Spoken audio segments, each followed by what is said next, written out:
Hello, and welcome to another episode of the ID Talk podcast.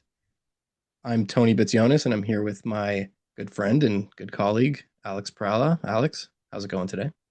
It's going well. How are you, Tony? I'm good. I'm good. We've got another great show for you today. We'll be speaking with our good friend, Maxine Most, principal at Acuity Market Intelligence and the founder of the Prism Project a little bit later on. But first, a little programming note. Just a heads up that the ID Talk podcast will be on hiatus next week for the Canada Day and 4th of July holidays. But we will be back the following week. I believe it's the week of July 8th with some more great guests and shows for you all. So stay tuned for that. Alex, before we get to Max, is there anything you want to talk about this week? Just quickly, yeah, I think we should do a little update just because I think this is interesting. I want to say a week. No, it was not a week ago. It was a few weeks ago. You're already on holiday? Already on holiday. A few weeks ago, there was news from Texas, which has I guess America's second strongest biometric privacy law after Illinois. That Facebook was reportedly getting ready to settle this lawsuit that the Texas Attorney General had brought, and um, the Attorney General announced that they had a big new enforcement team, presumably to get even more money from big tech companies that are found to be in violation of Texas biometric privacy protections. And so now we had some news this week that Google, which is also facing a privacy suit that was filed a couple years ago, is really fighting pretty hard. I guess they don't want to go the way of Meta. And so they were trying to get the judge in the case to allow them to depose like Texas officials. In other words, to get like probably high-ranking Texas government officials on the stand in court to ask them questions under oath. And there was some mention of Google felt that it was sort of being unfairly targeted, and it wanted to ask the Texas officials about Texas supposedly has contracts with Clearview AI and Idemia that Google Mhm. sort of is implying also violate the privacy protections. So I don't know how much is really there. I know that Clearview has some agreements with, I believe, municipal authorities in Texas, but I don't think there's any public record of the Texas government having an agreement. And with Idemia, I I found that Idemia has like a fingerprint background check kind of agreement with Texas. And in fact, they're hiring. If you're interested, when I was poking around, I saw that they're hiring people to run the scanners. So like I would be surprised if that kind of work were in violation of the state's biometric privacy law, but that's kind of what Google is implying. I just found it really interesting. It like Google is fighting back, and the Texas government is asking this judge to say no to its request to depose Texan officials. So it'll be interesting to see whether that actually happens. And I obviously would be really interested to see what comes out of that if they are deposed. That's really interesting. So, what do you think is going on? Like, is Google fishing for, do they know something that like the general public doesn't, or are they just like, do you think it's a stall tactic? I don't. I don't know.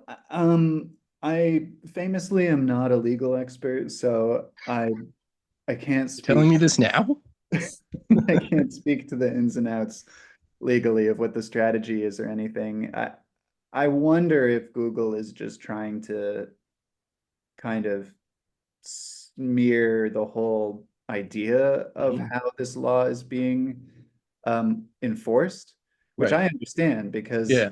it does seem like, I mean, it's entirely up to the AG to Yeah. decide what companies are violating the law, and so far it's only been two, which is like Right. Meta and Google happen to be huge fabulously rich tech companies. So Yeah. one does wonder. So so I've been doing a lot of talking, but I promise that's it. Do you have any items you want to run through before we talk to Max? Yeah, just real quick. It's just a pretty light story, but I thought it was kind of neat. So Hyundai, the motor company, big company, announced the development of two robots that they're calling the Doll E, Okay. delivery and parking robots. And right now they're just sort of trialing them in a smart office building, but they're really neat.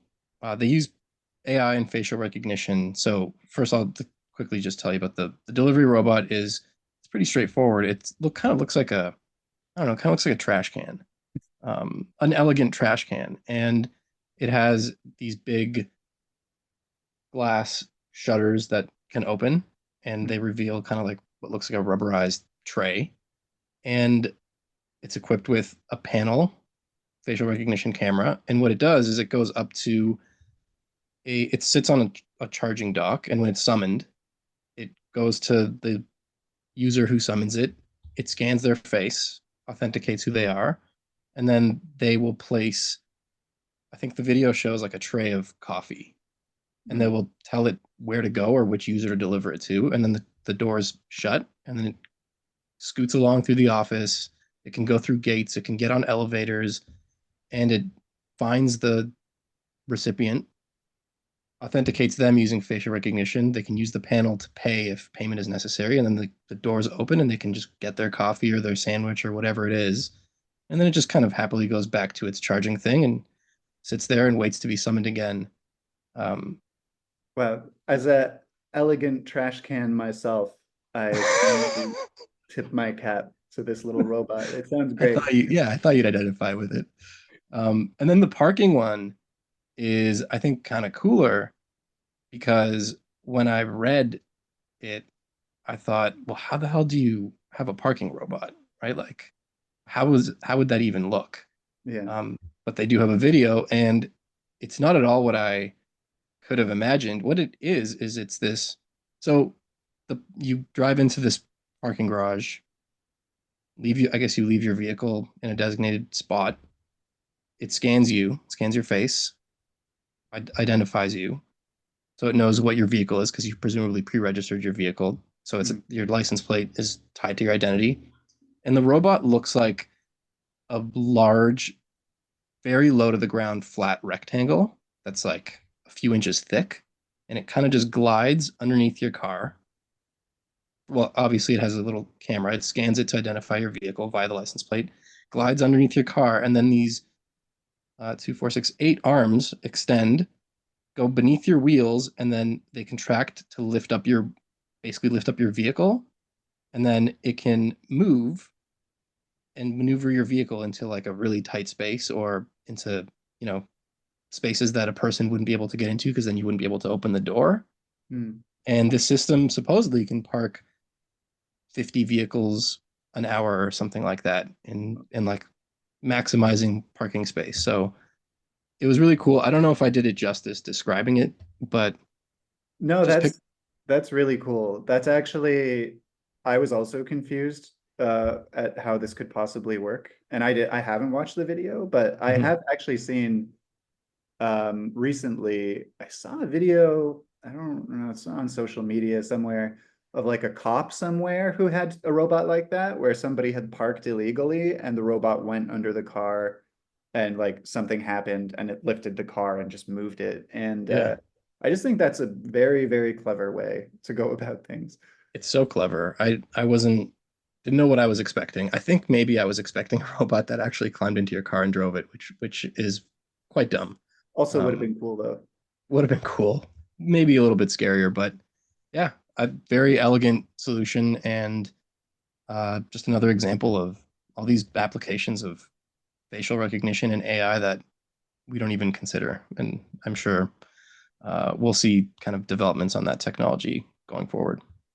Yeah, I love Um, stuff like that. And it feels yeah, like that's robots come up again and again as that technology matures, just because they need to be able to identify people in order to interact with people, which is kind of the whole point of having Right. robots, is to interact Yeah. and do jobs for us and stuff. Get to work. Get to Park my work. car. Yeah. Get to work, little trash can. Yeah. Elegant little trash can. All right. Well, we got the robots out of the way. What do you say we talk to a real human being now? That sounds great. Okay, and now we're joined by our good friend Maxine Most. You all know Max. She's been on the show before. She's a friend of the show. She's a friend of ours. She's the principal at Acuity Market Intelligence and the founder and CEO of the Prism Project. Max, welcome back. Glad to be back with you guys. Feels like it's been a while. It does. Yeah, I think last time you were on the show, you were just finishing the financial services Prism report, which was really interesting. So there's a lot to catch up on because that got published, and now you've got a new report. Now I'm working on a new one. Yes, it's Yeah, perpetual. it's perpetual. Perpetual report production. No, it's so interesting because this year was the year that we introduced this concept of doing vertical Prism reports. So it is an interesting dynamic when you're both creating and producing at the same time. Mm. No matter what you imagine about what these reports are going to be, once you get in there, they take on a life of their own. So you're kind of shepherding a process. So yeah, so we finished the financial services report, got that out. I managed to get a family trip into Italy in between, which was fantastic. And yeah, and so what the great thing about it is we learned a lot doing the financial services report. I think it's a great product, and it's really obviously going to make the next report, which is in travel and hospitality, a bit easier to put together because we've done one of these now. So yeah, so it's I'm pleased with the product. I'm pleased with the response we're getting. People seem to be enthusiastically downloading this free report, and I think it's kind of an interesting combination of some forecasting, some analysis, some survey results.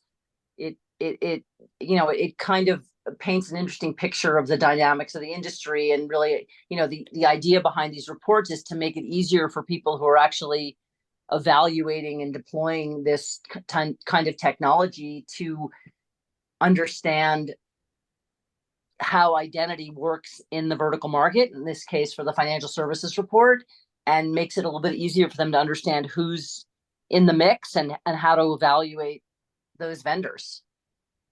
Yeah, there's a lot in it. I know a big part of it that I think people probably find really useful is all the vendor profiles. There's like a lot of detailed information about each vendor included in the report. And but I personally am very interested always in just the numbers and the forecasts and stuff when reports come out. So I did want to ask you a little bit about some of that stuff. So I saw that you were projecting North America is going to lead in revenues for the financial services kind of opportunity for biometric digital identity solutions. But then I also saw that APAC will lead in transaction volumes. So am I understanding this right, that more money is going to be made for vendors in North America, but then in APAC, they might have an even bigger impact in terms of just how many people are using the tech? Is that kind of what I should take away from that? Yeah, and if you look at what's happened in, particularly if you look at just China and India with the adoption of biometric national identity programs, right? They have massive volumes because people are using the biometric verification all the time, but the associated revenue with those transactions is really quite low. In North America and Europe, beyond kind of device only based transactions, which is a lot of what's happening now, which we're not really counting as revenue transactions in this. We're not looking at that in terms of the overall transactions. Where you're seeing this technology applied is more on high value kind of transactions, whether it's setting up remote bank accounts or verifying higher value transactions. So there's a bit of a difference just in terms of the application of the tech, and that really is revealed in those numbers. Yes, there's massive volume in Asia, but the money that's being associated with that volume, it's just a much lower on a per transaction basis because it's being used for everything. I see. And we're much more dependent in the West, really, for the kind of high volume transactions for on-device biometrics, which is not really generating revenue per se, right? Mm-hmm. And I also wanted to ask, just staying on this topic of big numbers, I think we actually talked about this last time you were on because you previewed some of the results, the research with us, but you were saying, or the report says that, so from now to 2028, the opportunity for global revenues from biometric digital identity technology will reach $40 billion, but that's by 2028. And that's a annual growth rate of 41.2%. So right, but that's total revenue over that period, right? Right. That's not annual revenue, right? The annual revenue is somewhere, I think, under 15, but it's total revenue over the period. Okay. But in any case, this growth rate, the annual growth rate, 41.2%, that to me seems like crazy high. Like that seems like a remarkable number. Well, if you look at what's happening with the technology, right? I mean, we're at a place now where this technology is widely accepted. Fraud is rampant. Regulation is starting. There's starting to be more of a crackdown, sort of, to comply with regulations that require these financial institutions to protect the transaction. And it was really interesting. I was just doing some research in a sort of different area of technology, which is around quantum encryption. And what's interesting about it is that, all the whole, sort of cryptographic infrastructure that we rely on, that it is still making up the primarily, the primary foundation of security for these transactions, whether it's PKI or other kinds of encrypted key structures. That stuff is all going to be able to be completely broken with quantum technology in a few years. So there's sort of this, there's an imperative that these organizations find more advanced methodologies of securing transactions. And so I think, it's past the point of people saying, okay, are we going to do this? Is this something we're going to look at? It's more of, okay, how and when are we going to do this?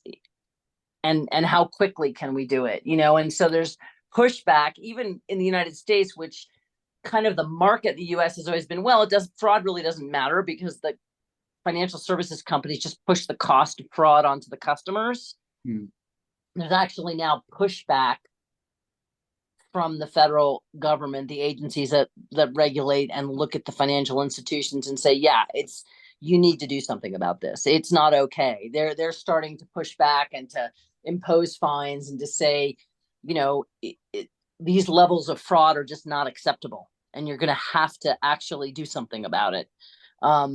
So there's the question is not, oh God, are we going to do this? Or is this technology feasible? Or is this something that's actually going to happen? It's, where are you in your adoption life cycle? How long is it going to take you? And what kind of runway do you need to integrate this tech into your enterprise?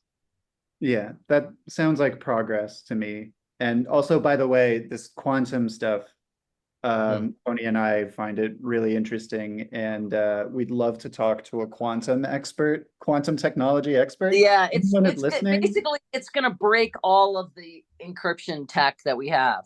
In fact, there are companies now that are just basically hacking into different critical databases and just getting the data with the understanding that they'll be able to crack the encryption at some point in the future. It's pretty scary stuff, but that's a whole nother conversation. Interesting one to have, but anyway, and you kind of see that, you see the reflection of that market evolution sort of in the, in our survey results, like um what's motivating companies to kind of move on this tech, right?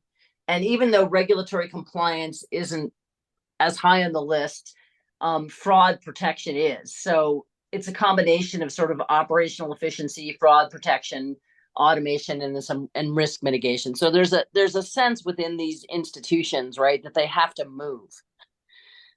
And so it's 2024. I mean, I think that by and there's also some, I've looked at data and surveys from a lot of other sources, and so this acceleration seems to be something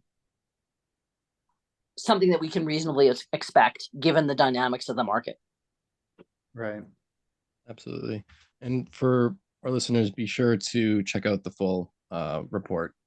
If you haven't already, we will include a link to it in the description of this episode.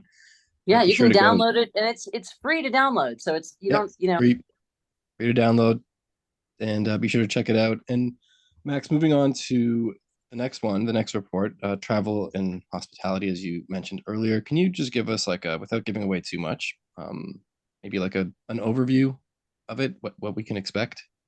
Yeah, again, if you want to know get an idea of what the format of that report is gonna be, check out the financial services report, because as I said, we kind of going through the process of creating that thing, we kind of landed on a structure. The travel and hospitality is going to be a little bit different in that we're kind of focusing on sort of on customer experience and sort of the flow and of the interaction with the technology, with the biometric technology and related identity technologies. And the idea is we're sort of moving from what we call we kind of from couch to destination. and then we're moving from there into sort of into game time, if you will, because what's happened with this whole concept of passenger experience and passenger facilitation that started within the air travel sector and has moved to some other travel sectors, particularly cruise ships. We've seen it. We're starting to see it for train travel and some other transportation modes. But basically that journey is now something that is expanding into different types of experiences. We're seeing it in arenas and stadiums.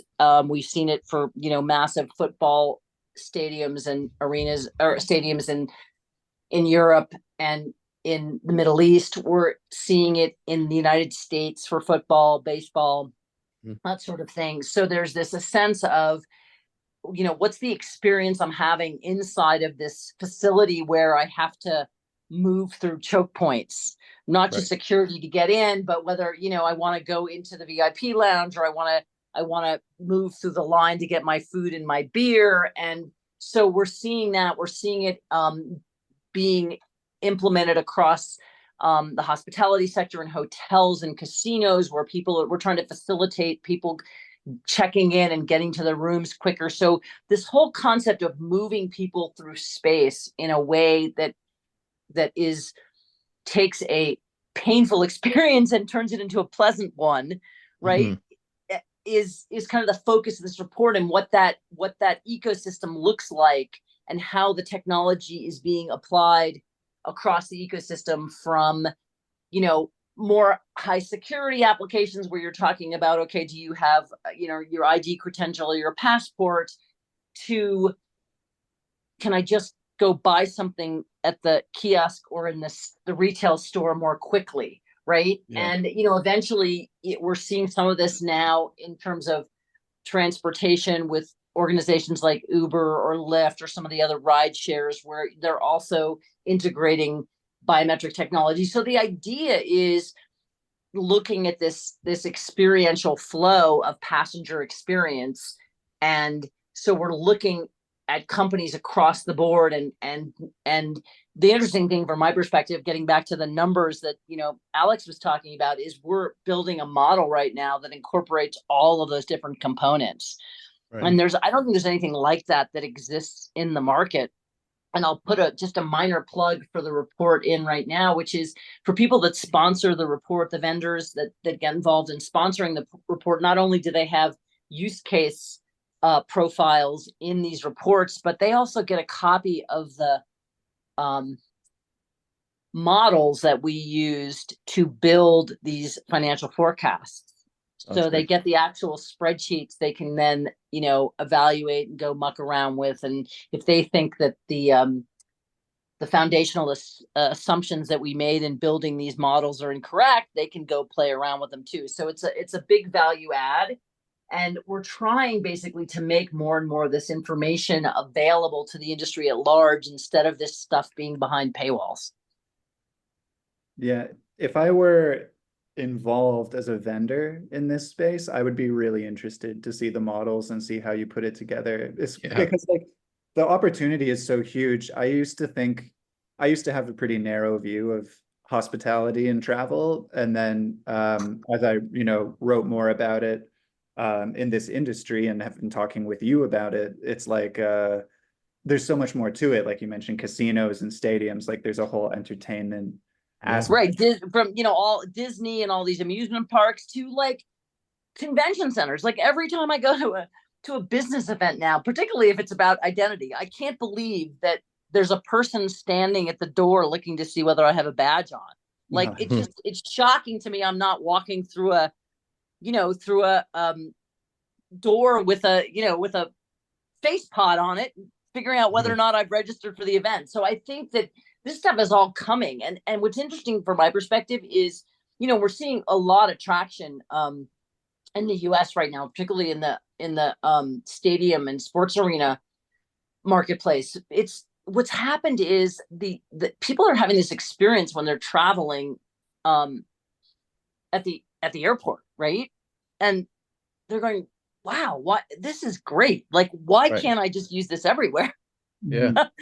Right. And so it is actually literally growing from that experience. It's the consumers, the citizens having this experience and saying, this is a really good experience. I want more of this, please. Yeah.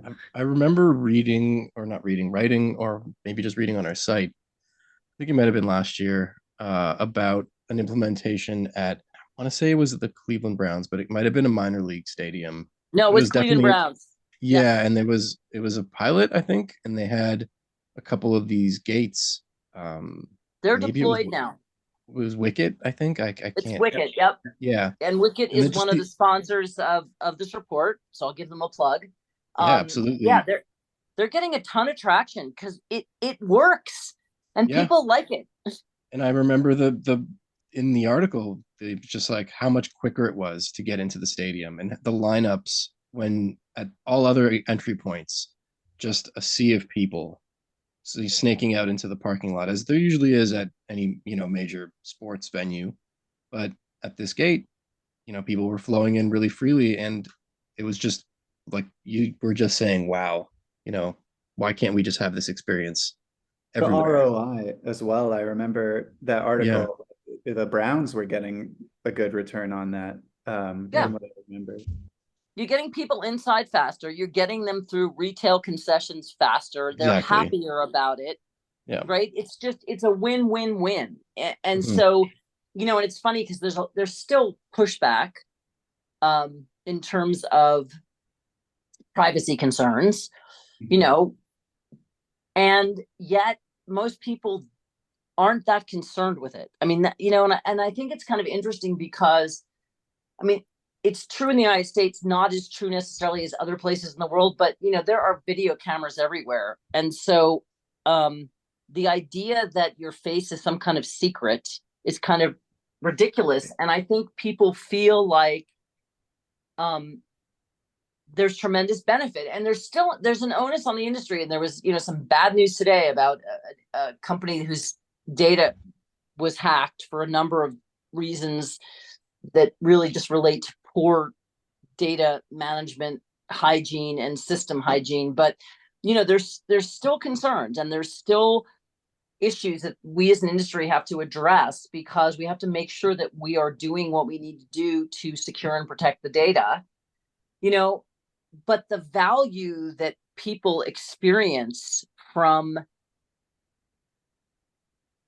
the kind of customer facilitation that is possible, whether it's an airport, whether it's a stadium, whether it's a hotel or casino, resort, whatever, it's just, people like it. It's convenient. And it's a positive experience. Yeah, as to what Alex was just saying, I found the article. There's actually a couple of them. One of them talks about the ROI that the Browns were able to save up to, I think it was 8,000 per wicket lane, and just in saved space alone. And then the other article headline is Cleveland Brown fans get beer in 16 seconds. So right. That speaks to the two sides of that coin, that, great for the Browns, great for the fans, because anyone who's been to a football game or a baseball game or whatever, you don't want to miss. Right. You don't want to be waiting in line getting a beer and then you hear everyone screaming and you're like, oh my God, what is this? Yeah. So you got to figure out what the best time is. And then, these days, I guess it isn't as bad in the sense you can probably stream the stuff live on your phone while you're standing in line, but still, it's just, you want to have the experience. You don't want your real experience fans to be, I just spent 20 minutes waiting in line to get a hot dog and a beer. Yeah, exactly. And it's the same thing. Like if you're looking across, like hotels and resorts, from checking in, getting in and out of your room. If you don't have to, how many times do you get to your room and that card key thing doesn't work, or you don't have it, right? I mean, it's just, or whether it's or buying a beer and not having to prove your age, or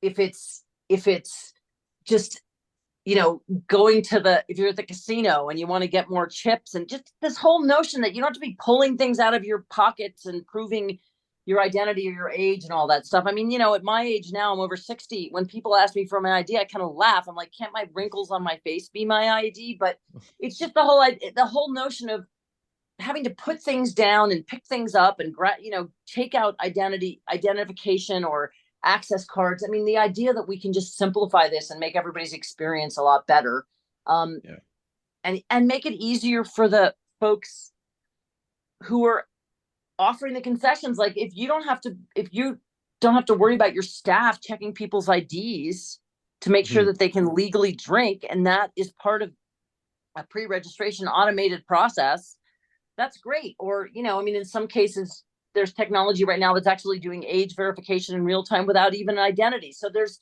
just based on the images, there's so many ways that this technology can just make people's experience better. And that's what this whole travel and hospitality report is about. Yes, it's being used for security, it's being used for border control, it's being used for secure access and locations and so on. But it really is about how do you enhance the experience. And what's interesting, each of our prisms and each vertical report is slightly different. It's tuned toward the market. And the center of the report, the center of the prism in the travel and hospitality report is called CX Titans. It's Customer Experience Titans. That's really the gold standard in travel and hospitality. And these are the ones connecting, I guess, other ID systems together.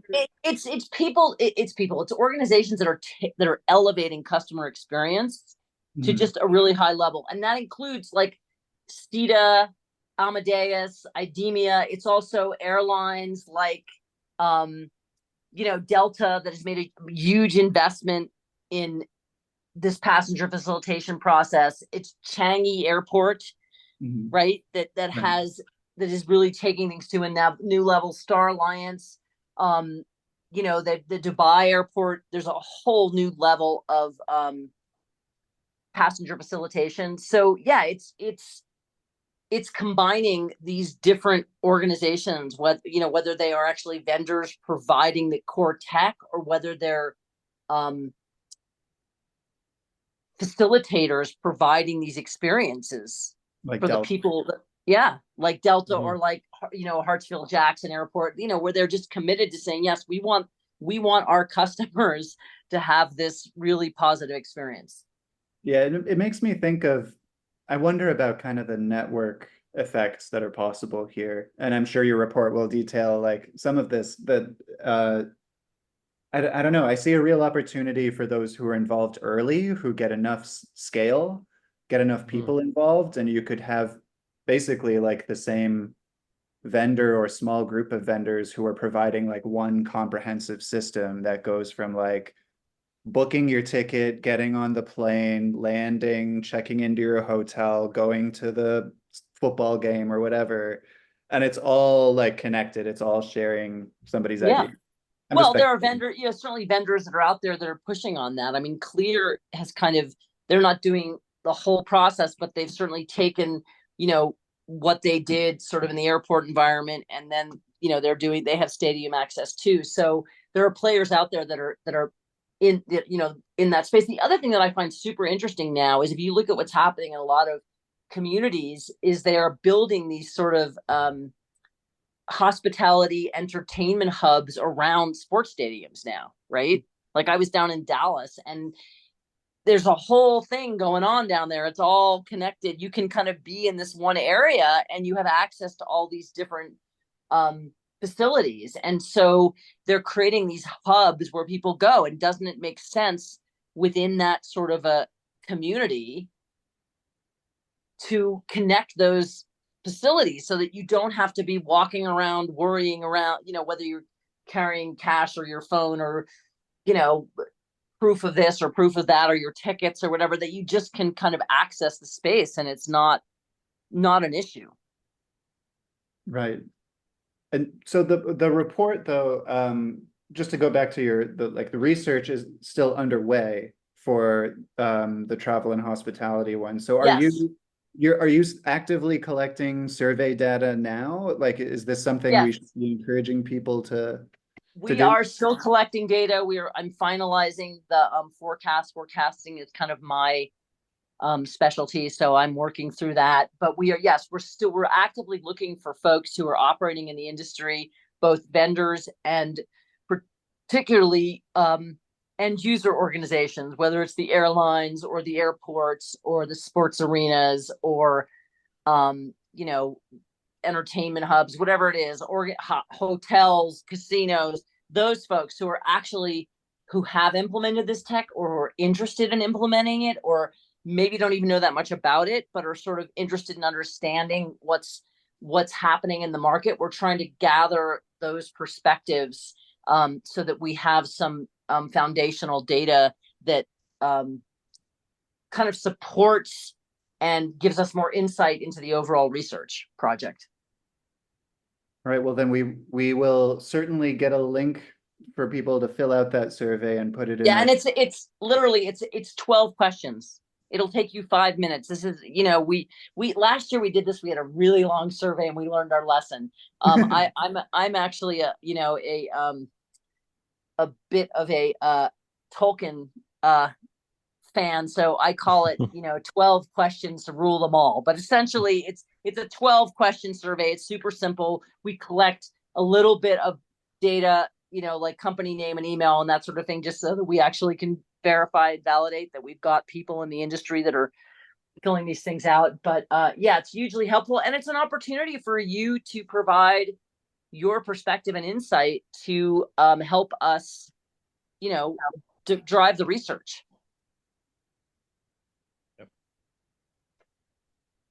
So then I guess we should encourage people, in addition to following the links in the show notes, there's also the-prism-project.com to Yes. find the Financial Prism last year's flagship report.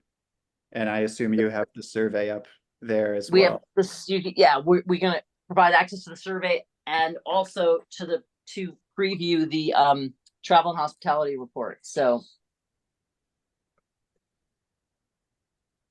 Awesome. Well, Max, thank you so much for stopping by again. We always virtually stopping by. One of these days, virtually stopping by. I'm gonna stop by in real time, and we'll all be in the same room. That'd That be would be great. lovely.